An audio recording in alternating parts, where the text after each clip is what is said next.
Hai, Assalamualaikum. Hari ini kumpulan kami akan membentangkan mengenai tajuk nafkah. Berikut merupakan ahli-ahli yang akan membentangkan mengenai tajuk ini. Tahukah anda apakah yang dimaksudkan dengan nafkah? Jadi, apakah yang dimaksudkan dengan nafkah? Nafkah adalah mengeluarkan belanja ataupun sara hidup pada mereka yang wajib atas seseorang itu untuk membiayainya. Apakah hukum memberi nafkah ini? Jadi, mari kita lihat firman Allah SWT dalam surah Al-Baqarah ayat 233. Jadi, maksud ayat dalam surah Al-Baqarah ayat 233 ini adalah, dan ibu-ibu itu hendaklah menyusukan anak mereka selama 2 tahun genap untuk menyempurnakan penyusuan itu. Dan kewajipan bapa pula adalah memberi makan dan pakaian kepada ibu itu dengan cara yang sepatutnya. Dan Ibnu Katsir mentafsirkan ayat di atas dengan menyatakan bahawa wajib memberi nafkah ini dengan cara yang sepatutnya dan mengikut kemampuan. Seterusnya, apa yang dimaksudkan pula dengan nafkah wajib terhadap isteri? Majoriti ulama mengatakan antara nafkah yang wajib suami penuhi terhadap isteri merangkumi kepada 7 perkara. Yang pertama adalah makanan, yang kedua pakaian, tempat tinggal, ubat-ubatan dan sebagainya. Terdapat beberapa pihak yang terlibat dalam memberi dan menerima nafkah. Yang pertama, suami kepada isteri. Yang kedua, ibu bapa kepada anak-anak. Yang ketiga, bekas suami kepada isteri. Dan yang keempat, anak-anak kepada orang tua jika mereka fakir. Terdapat 2 jenis nafkah. Yang pertama, nafkah kepada anak dan nafkah kepada isteri. Nafkah kepada anak ni, nafkah bulanan. Nafkah bulanan ni macam keperluan asas mereka lah, makanan, tempat tinggal, pakaian, minuman, perawatan kesihatan dan sebagainya. Dan ada juga nafkah tahunan. Nafkah tahunan ni macam nafkah berkala, macam kelengkapan yuran, kelengkapan buku dan sebagainya. Seterusnya merupakan nafkah wajib suami kepada isteri. Sebelum cerai, suami wajib memberikan nafkah kepada isteri dari segi nafkah zahir dan juga nafkah batin. Nafkah zahir merupakan nafkah keperluan asas seperti makan minum, pakaian, tempat tinggal, perawatan kesihatan, barangan dapur dan pembantu rumah sekiranya si isteri memerlukan.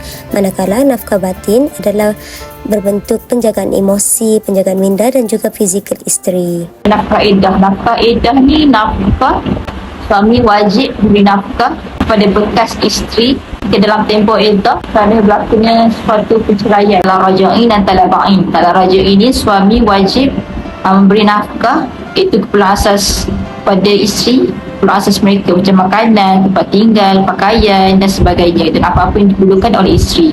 Talak ba'in pula suami hanya beri isteri dari segi tempat tinggal sehingga tamat tempoh iddah.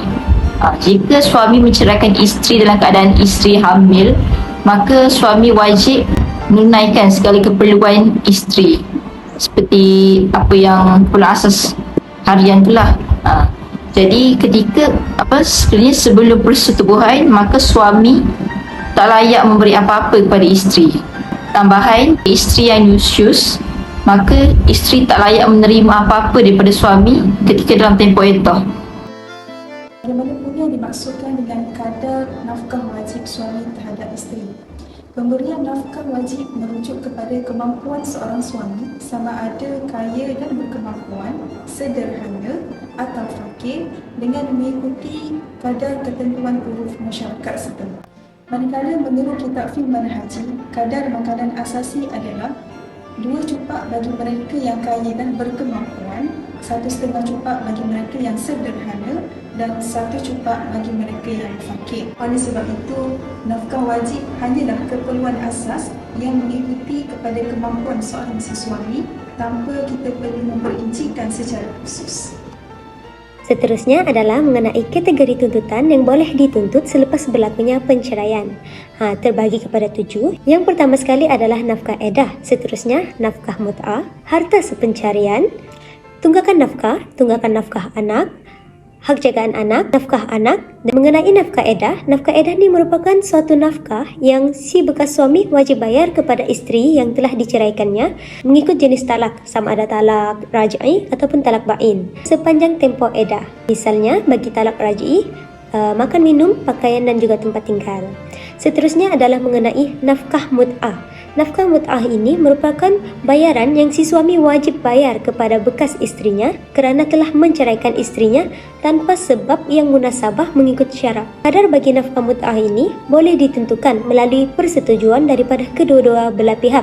Namun, sekiranya berlaku pertikaian, mereka boleh merujuk kepada Mahkamah Tinggi Syariah bagi mendapatkan persepakatan yang sebaiknya. Selanjutnya adalah mengenai harta sepencarian. Harta sepencarian merupakan harta yang suami dan isteri dapat ketika mereka masih bersama-sama dalam sebuah perkahwinan. Sekiranya berlaku penceraian, mereka boleh menuntut harta sepencarian ini di Mahkamah Tinggi Syariah. Antara contoh harta sepencarian yang boleh dituntut adalah seperti wang ringgit, aset, harta yang boleh dialihkan maupun yang tidak boleh dialihkan. Seterusnya adalah mengenai nafkah tunggakan.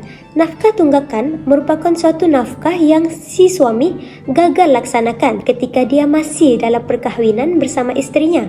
Nafkah yang gagal dilaksanakan ni akan menjadi hutang dan wajib untuk si suami membayarnya. Selanjutnya adalah mengenai nafkah tunggakan anak. Kiranya berlaku penceraian, mahkamah akan menentukan kadar nafkah yang si suami wajib berikan kepada anak mereka. Sekiranya mahkamah telah mengeluarkan perintah bahawa si ayah wajib membayar sekian demi sekian kepada anaknya, namun ayahnya masih gagal melaksanakannya, maka berlakulah tunggakan nafkah anak. Dalam kes ini, tunggakan nafkah anak boleh dituntut di Mahkamah Tinggi Syariah mula daripada masa si ayah gagal memberikan nafkah yang diperintahkan oleh mahkamah. Seterusnya adalah mengenai hak jagaan anak.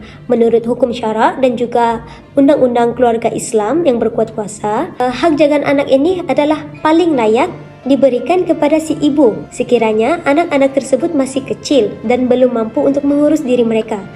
Bagi anak-anak lelaki, dihadkan apabila anak itu berumur 7 tahun dan ke bawah. Manakala bagi anak-anak perempuan, dihadkan pula apabila anak itu berumur 9 tahun dan ke bawah. Sekiranya anak-anak yang umurnya lebih daripada had yang dinyatakan tadi, anak-anak tersebut bolehlah membuat pilihan mereka sama ada mereka ingin tinggal bersama ayah mereka ataupun bersama ibu mereka. Mengenai perkara ini, hak jagaan anak boleh dituntut di Mahkamah Tinggi Syariah. Dan seterusnya adalah mengenai nafkah anak. Nafkah anak adalah nafkah yang wajib dikeluarkan oleh sesiapa yang sedang menanggung anaknya. Tidak kiralah sama ada anak itu berada di bawah jagaannya ketika itu ataupun di bawah jagaan orang lain. Adakah nafkah ibu bapa ni terletak di bawah tanggungjawab anak lelaki ataupun anak perempuan? Seperti mana hadis yang diriwayatkan oleh Aisyah radhiyallahu anhu yang bermaksud, sesungguhnya sebaik-baik harta yang dimakan oleh seorang lelaki ialah harta yang diperolehi daripada hasil usahanya sendiri. Begitu juga anaknya adalah daripada hasil usahanya sendiri. Baginda bersabda lagi, dirimu dan hartamu adalah milik kepunyaan bapamu. Anak-anakmu adalah sebaik-baik hasil usahamu. Oleh itu, makanlah hasil usaha anak-anakmu. Melalui Alfi Al-Manhaji 3/110, anak-anak diperintahkan untuk bergaul dan juga berbuat baik kepada kedua ibu bapa dengan melaksanakan tanggungjawab memberi nafkah kepada mereka sekiranya perlu. Dan mengikut Al-Ishraf ala Mazahib Al-Ulama 5/167, Ibnu Al-Muizir telah menyebut kesepakatan ulama bahawa anak wajib memberi nafkah terhadap ibu bapa yang fakir dan tiada mata pencarian dan harta. Seterusnya, tentang pihak yang wajib menanggung anak yang tak sah taraf. Anak yang tak sah taraf biasa disebut sebagai walad azina ataupun anak luar nikah yang bukan dari persetubuhan syubhah. Nafkah bagi anak tersebut akan dipertanggungjawabkan kepada 3 pihak. Yang pertama, ibu. Hal ini kerana hubungan pertalian darah seperti mana wajib seorang ayah menafkahi anaknya. Dan yang kedua, waris ibu. Sekiranya ibu tersebut tidak mampu untuk menanggung anaknya, maka tanggungjawab tersebut pindah kepada ahli waris. Dan yang ketiga, pemerintah. Dalam sistem pemerintahan Islam, Baitul Mal merupakan institusi kewangan dan tempat untuk menjaga harta kerajaan yang bertanggungjawab menyediakan segala keperluan bagi mereka yang memerlukan, termasuklah mengenai nafkah. Seterusnya, terdapat isu semasa yang berkaitan dengan nafkah, iaitu isu suami tidak memberi nafkah. Isteri kepada pelakon terkenal Pacara Apin mendakwa bahawa dirinya digantung tidak bertali oleh suaminya Afiq Muiz sejak Julai 2021 dan suaminya tidak memberi nafkah kepada isterinya dari tahun 2021 hingga Oktober 2022. Hal ini telah menyebabkan si isteri menuntut fasah di Mahkamah Rendah Syariah Petaling Besar dan status mereka kini ialah bercerai talak satu.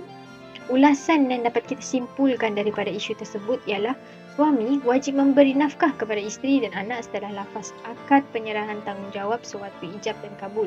Justru itu menjadi satu permasalahan sekiranya suami tidak menjalankan tanggungjawab tersebut sama ada nafkah zahir maupun batin, dan menurut kes di sebelah, isteri berhak untuk menuntut haknya di mahkamah melalui pelbagai prosedur perkahwinan yang telah ditetapkan dalam Islam dan mahkamah syariah sekiranya suami tidak melaksanakan tanggungjawabnya. Sebagai kesimpulan, jelaslah bahawa nafkah ini bukanlah perkara yang boleh dipermainkan, malah ianya adalah wajib bagi seseorang suami ke atas isterinya dan anaknya. Meskipun isteri itu telah diceraikan dengan talak raj'i, dalam masa tempoh iddah itu, suami wajib memberikan nafkah ke atas dirinya. Meskipun begitu, seorang isteri diharuskan mengambil wang suaminya sekadar perlu untuk dirinya dan anaknya. Hal ini demikian kerana pada zaman Rasulullah SAW telah terjadi satu situasi. Suatu hari Hindun bin Utbah, iaitu isteri kepada Abu Sufyan, telah berjumpa dengan Rasulullah dan menyatakan perihal suaminya yang kedekut dan tidak memberi nafkah yang cukup untuk dirinya dan anaknya. Kalau cukup pun disebabkan dia mengambil harta suaminya itu tanpa pengetahuan suaminya. Lalu bertanya kepada Rasulullah, apakah perbuatan aku itu salah? Maka jawab Rasulullah, ambillah daripada hartanya dengan cara yang baik dan cukup buat diri kau dan anak kau. Riwayat Al-Bukhari dan Muslim.